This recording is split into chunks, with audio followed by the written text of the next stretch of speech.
Hello दोस्तों, कैसे हो आप सब। मुझे उम्मीद है आप अच्छे होंगे और मैं भी बहुत अच्छा हूँ।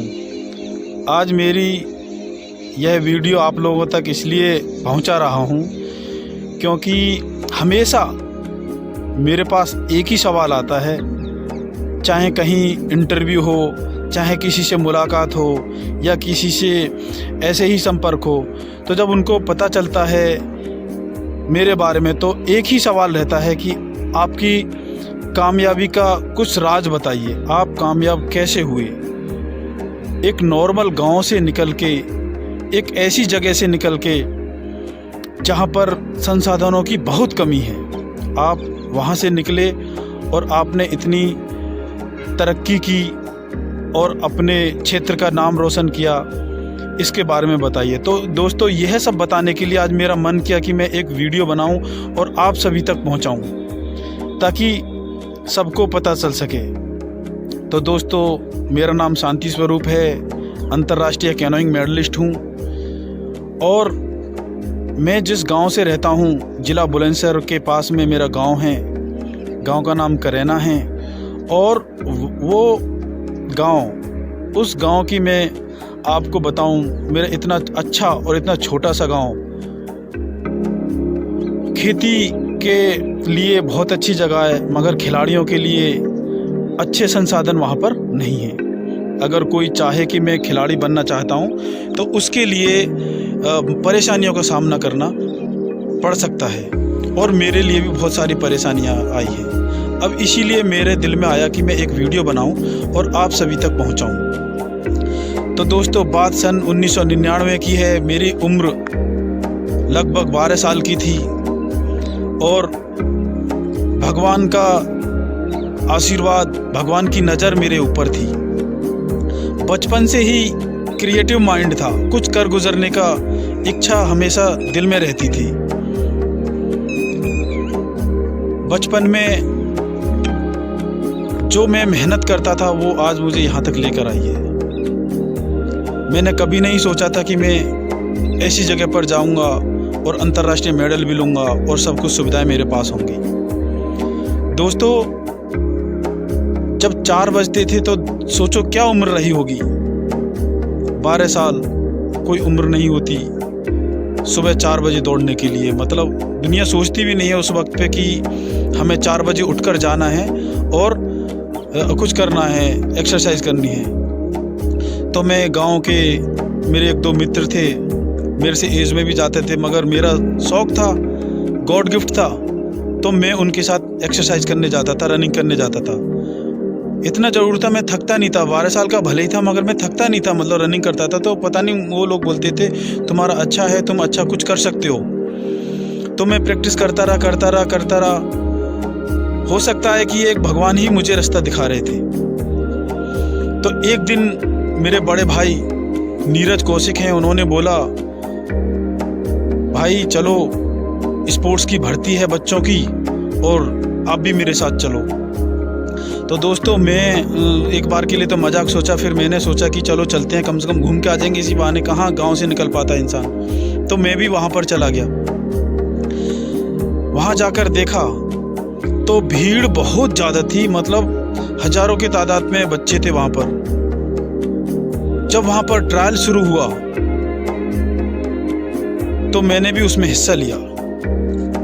जब मैं वहाँ पर पहुँचा तो मेरा कॉन्फिडेंस बहुत डाउन था, क्योंकि मेरा जो पहनावा समझ लीजिए या फिर स्पोर्ट्स की किट समझ लीजिए, वो सब मेरे पास नहीं थी। मगर वहाँ पर बहुत अच्छे अच्छे लड़के वो आए हुए थे। मगर जब वहाँ पर ट्रायल शुरू हुआ, टेस्ट शुरू हुआ, हाइट वेट में बहुत सारे बच्चे निकल चुके थे और मेरे पास एक प्लस पॉइंट था कि मेरा हाइट वेट अच्छी थी और मैं हाइट वेट में सेलेक्ट हो गया। जब मैं हाइट और वेट में सेलेक्ट हो गया तो फिर रनिंग का टाइम आया। तो दोस्तों, आप विश्वास नहीं करोगे, काफ़ी बच्चों को एक साथ दौड़ा रहे थे। मगर जब मैं उनके साथ ग्राउंड में स्टार्टिंग पॉइंट पर खड़ा हुआ तो मैं बिल्कुल नहीं डरा। मेरे दिल में एक आशा जगी कि यार मैं गांव में मेहनत कर रहा था, सुबह सुबह 4-4 बजे जा रहा था यार, वो किस लिए कर रहा था। हो सकता है मुझे मौका मिला है तो मुझे इस टाइम दिखाना चाहिए। तो जैसे ही दौड़ शुरू हुई, मैं बिल्कुल अपने निडर तरीके से मैंने स्टार्ट लिया और उन सभी बच्चों में 800 मीटर की दौड़ में मैं 5वें नंबर पे आया। तो दोस्तों 5वें नंबर पे आया। उसके बाद जितने भी टेस्ट थे मैंने पूरे जोश के साथ पूरे किए और हम वह टेस्ट देकर गांव में आ गए।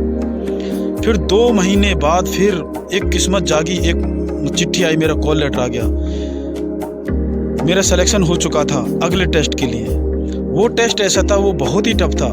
सारे स्टेटों से करीब 20-20 बच्चे, 25-25 बच्चे सेलेक्ट हुए थे।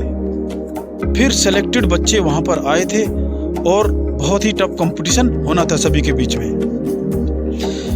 केरल, उड़ीसा, पंजाब, हरियाणा, उत्तराखंड, यूपी, बहुत सारे बच्चे, बहुत सारे ग्राउंड में भीड़। मगर इस बार मैं पूरी तैयारी से गया था क्योंकि मैं वहाँ देख के आ गया था।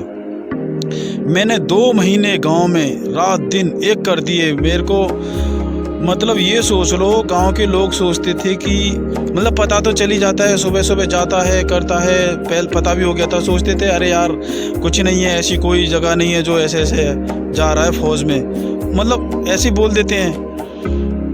तो मतलब मैंने किसी की नहीं सुनी, क्योंकि दोस्तों जीवन में याद रखना, सबसे बुरा रोग क्या कहेंगे लोग, ये चीज़ हमेशा याद रख के चलो। लोग तो बोलते रहेंगे, मगर मैं अपनी मेहनत करता रहा और मैं फिर पूरी तैयारी से गया था। और जब मेरे वहाँ चला गया, फिर तैयारी के साथ गया था। और जब टेस्ट शुरू हुए तो दोस्तों उस टेस्ट में आपके भाई ने हर किसी में अच्छा किया और इतने सारे बच्चों में रनिंग में भी मैं सेकंड आया और सब कुछ अच्छा किया। कुल मिला के मैं मेडिकल तक पहुँच गया। मेडिकल में कुछ परेशानी आ गई, कान में कुछ फॉल्ट था। फिर हमें 2-3 दिन का टाइम दे दिया। फिर मुझे रहने सहने की दिक्कत थी। फिर मुझे गांव जाना पड़ा। अब बार बार गांव जाना और गांव से फिर दोबारा रुड़की जाना, ये मेरे लिए बहुत बड़ा डिफ़िकल्ट था। घर वाले भी, क्योंकि उस समय परिवार में आप जानते हैं बड़ा परिवार था, बार बार किराए के लिए भी दिक्कत होती थी। अगर मैं बोलता था घर वालों को भी ऐसा लगता था पता नहीं, विश्वास भी नहीं होता था। मगर मेरे घर वालों ने मेरा पूरा साथ दिया, कहीं से भी लाकर मेरा मदद किया, मुझे किराए के लिए पैसे देते थे। फिर मैं वहाँ पहुँचा और कुल मिला के ये हुआ कि मैं मेडिकल भी फिट हो गया। और आपके भाई का भारत देश में सेलेक्टेड 6 लड़कों में मेरा भी सिलेक्शन हुआ।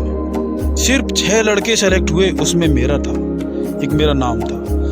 तो अब बात आ गई कि कामयाब कैसे हुआ। ये तो मेरा भर्ती का वो था कि मेरा मन देखो, मेरे सच्ची लगन देखो। भर्ती होने के बाद शुरुआत हुई स्पोर्ट्स की। तो दोस्तों मैंने कैनोइंग स्पोर्ट्स सुना। कैनोइंग स्पोर्ट्स चुनने के बाद पता चला कि इस खेल में इंडोरेंस, स्टेमिना, बहुत सारी चीज़ों की ज़रूरत पड़ती है। तो इसके लिए भी बहुत ज़्यादा मेहनत करनी पड़ती है। आप जान ही गए होंगे, मेहनत करने में मैं कभी पीछे नहीं हटा। और अब तो मुझे एक स्टेशन मिलता गया। जब स्टेशन मिल गया, स्टेशन मिलने के बाद मैंने कभी पीछे मुड़कर नहीं देखा। अब मुझे सुविधाएं भी मिल गई थी, मेरे पास अच्छी सुविधाएं थी। जो मुझे स्पोर्ट्स के लिए चाहिए था वह सब मुझे मिल चुकी थी। फिर क्या था, अच्छे कोच भी मुझे मिल चुके थे। फिर मैंने कभी अपने आप को ऐसे कॉलम में फिट नहीं किया जिस कॉलम में रेस्ट, आराम, ये सब चीज़ें होती हैं। मैंने उस कॉलम में रखा जहाँ पर सिर्फ और सिर्फ मेहनत। मैंने दोस्तों बहुत मेहनत की। मेरे जो गुरु थे, मेरे जो कोचेस थे, मैंने उनका हमेशा कहना माना। उन्होंने जो मेरे को वर्कआउट दे दिया, मैं वह वर्कआउट अच्छा से करता था और उस वर्कआउट को अच्छा से पूरा किया। कोचों का विश्वास जीता मैंने और मेरी सच्चे मन से की हुई मेहनत, वो मेरी लगन काम आई। मैं 1999 में स्पोर्ट्स ज्वाइन किया और 2003 में मैंने फर्स्ट इंटरनेशनल मेडल भी जीत लिया। एशियन चैम्पियनशिप में मैंने मेडल जीता। उसके बाद दोस्तों मैंने कभी पीछे मुड़कर नहीं देखा।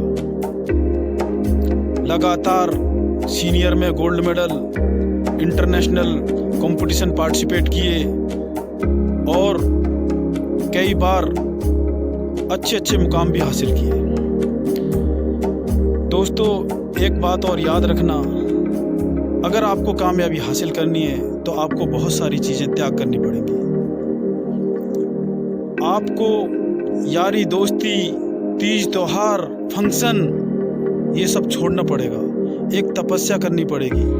खिलाड़ी का जीवन एक बहुत बड़ी तपस्या है। साथियों के घर में, अपने घर में कुछ फंक्शन होते हैं, समय समय पर फेस्टिवल भी आते हैं। हो सकता है कि आप समय पर वहाँ ना जा पाए, क्योंकि अगर आप अपनी प्रैक्टिस मिस करते हैं तो आप बहुत पीछे चले जाएंगे। तो मेरे दिमाग में कभी ऐसा नहीं था, मैं कभी ये नहीं सोचता था। लोग बोलते थे अरे बदल गया, आता ही नहीं है ये वो। क्योंकि दोस्तों मेरा एक सीधा सा है, मैंने आपको बता दिया है, सबसे बुरा रोग क्या कहेंगे लोग, लोगों की नहीं सुनना, सिर्फ अपनी करना। कुछ वक्त आएगा, कुछ समय ऐसा आएगा जब आप सक्सेस हो जाओगे तो फंक्शन भी अटेंड करने का मौका मिलेगा और फेस्टिवल का भी मनाने का मौका मिलेगा। उस समय आप उन चीज़ों को खुशियों के साथ कर सकते हो, बहुत अच्छी तरह कर सकते हो, क्योंकि आप सक्सेस हो चुके हो। तो क्यों ना हम पहले से अपने आप को ऐसा लेकर चलें। अरे कोई बात नहीं, जीवन बहुत बड़ा है, पहले कामयाब तो हो जाओ, एक अच्छे खिलाड़ी तो बन जाओ, सब कुछ मिलेगा, सब कुछ मिलेगा। आप सोचो पहले ही सब कुछ मिल जाए, ऐसा पॉसिबल नहीं है। खासकर हमारे भारत देश में ऐसे पॉसिबल नहीं है। आप कामयाब होगे तो आपको चारों तरफ से सपोर्ट मिलेगा। अगर आप कामयाब नहीं होते तो ऐसे तो बहुत ज़्यादा, बहुत जनता है बोलती है कि मेरे को ये चाहिए वो चाहिए। सुविधा लेके सोने से कुछ नहीं मिलेगा। तो सीधा साधा मेथड है, आप अपना मेहनत करो, सच्चे दिल से मेहनत करो, निस्वार्थ मेहनत करो, लोगों की बातों में मत आओ। आपको लोगों को भटकाने वाले बहुत मिलेंगे, ऐसे लोग मिलेंगे आपको पल पल भटकाएंगे। आप आगे बढ़ेंगे तो जनता आपके पीछे पड़ जाएगी। तो आपने हमेशा अपने साथ अच्छे लोगों का चुनाव करना है, अच्छे लोगों की उसमें रहना है, संपर्क में रहना है और सच्चे दिल से मेहनत करना है। दोस्तों कहानी तो बहुत बड़ी है, मैं बार बार हमेशा आपको यही कहता रहता हूँ। मेरे जीवन में बहुत स्ट्रगल भरी कहानियाँ हैं। ये तो मैंने आपको आज पहली वीडियो शुरुआत बताई है। अब मैं अगली वीडियो में आपको किस कंपटीशन में मैंने कितनी मेहनत करके और उस कंपटीशन में कितना स्ट्रगल किया, मैं वो सब बताऊंगा। तो दोस्तों यह वीडियो मेरे सारे मित्रों को, मेरे सारे दोस्तों को, मेरे सारे बहन भाइयों को, खिलाड़ियों को भेजना, उन सबको दिखाना कि एक खिलाड़ी एक गांव से निकलने के बाद कहां पहुंच सकता है, इंटरनेशनल पहुंच सकता है, इंटरनेशनल मेडल भी ला सकता है और एक आज अच्छी पोजीशन पे है। तो तुम भी पहुंच सकते हो। तो दोस्तों इसको मैं अपने चैनल पर भी डाल रहा हूँ। इस चैनल को सब्सक्राइब भी करना, ताकि आपको मेरी अगली वीडियो बिना कुछ मेरे मैसेज करे ही आपके पास पहुंच जाए। तो दोस्तों इस चैनल को सब्सक्राइब करना और सभी के पास भेजना, और मेरा इसको सुनने के बाद में कमेंटमेंट करके ज़रूर बताना आपको मेरे ये जीवन की कहानी कैसी लगी। शुक्रिया, धन्यवाद। आपने इस वीडियो को देखा, उसके लिए भी मैं आपको तहे दिल से धन्यवाद देता हूँ। जय हिंद।